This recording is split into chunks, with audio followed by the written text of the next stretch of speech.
hindsight, should the Obama administration have done more once it was learned that the Russians were up to no good in interfering in our politics, either before the election or during the transition? Should the if the Obama administration had a mulligan, should it have done more? Well, the answer to that question is I'm not sure. I think we made the right choice. Let me explain what I mean. This was a moving target. What we were originally told at, I guess, around August, September, we knew they were up to engaging in trying to delegitimize our electoral process. But the hard data we had was not very detailed, and it did not. And then we had the next point. We went to this is the only engagement with the House and Senate that I wasn't asked to lead, because anyway, I always was being sent to the Hill to try to settle things. But the Gang of 12 were called together. And we laid out to them, and the intelligence community laid out to them exactly what we saw was happening. We didn't know the extent of it then either. And we asked so that we wouldn't be in a position. The president and I would sit there literally after the PDB, and everybody walk out of the room and say, what the hell are we going to do? Now, Mr. President, if you go out and you unilaterally say this is what's happening, you're going to be accused of, in this environment, of trying to tip the election. And unless you can give harder data than we have now, you're going to be in a terrible position.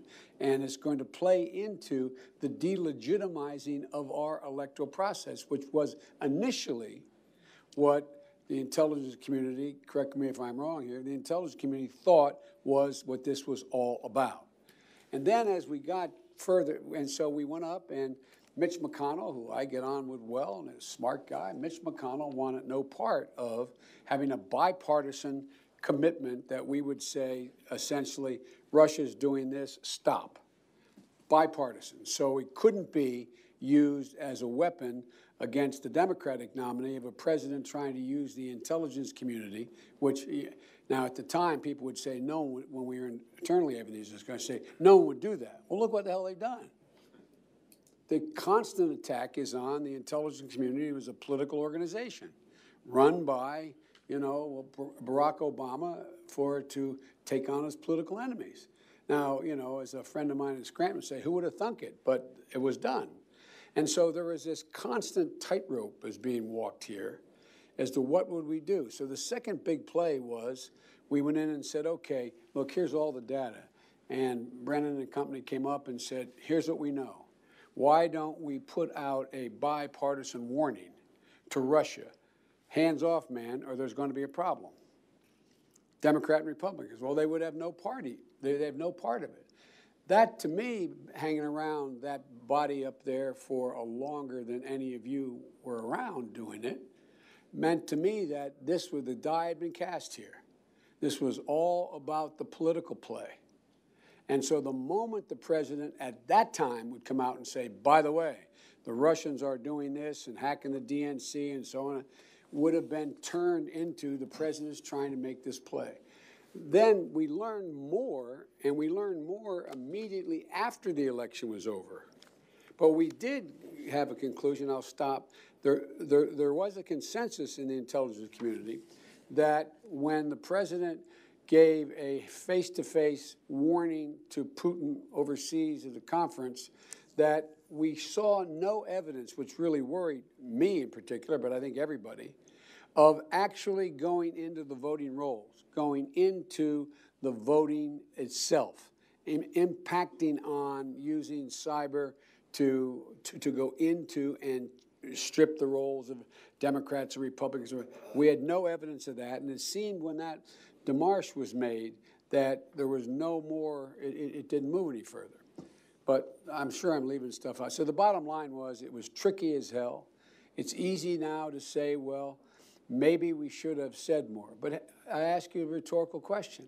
Can you imagine if the President of the United States called a press conference and in October with this fella and Bannon and company and said, tell you what, the Russians are trying to interfere in our elections and we have to do something about it.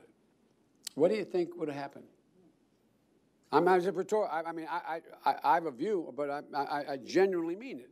Ask yourselves, what do you think would have happened? Would things have gotten better, or would it further look like we were attempting to delegitimize the electoral process because of our opponent? That was the constant battle. Had we known what we knew 3 weeks later, we may have done something more. But I would just say one other thing in addition to that, which is that especially in the fall of 16, the focus in the administration was really on the cyber attack. We knew that they had intruded into 21 states' election infrastructure, and we were very focused, precisely as the vice president said, on not allowing the Russians to be able to go in and physically change votes or flip people's, for example, addresses to suppress voter registration. That was the preoccupation. We're only learning now, in fact, the last 12 months, we've learned so much in terms of the propaganda campaign, the disinformation, the stuff on Twitter and Facebook. I think we both feel that warrants an additional response, and that CATSA, the Countering America's Adversaries Act, provides the right authorities now to be able to amp up the costs even further. That's really, I think, helpful in getting that on the record.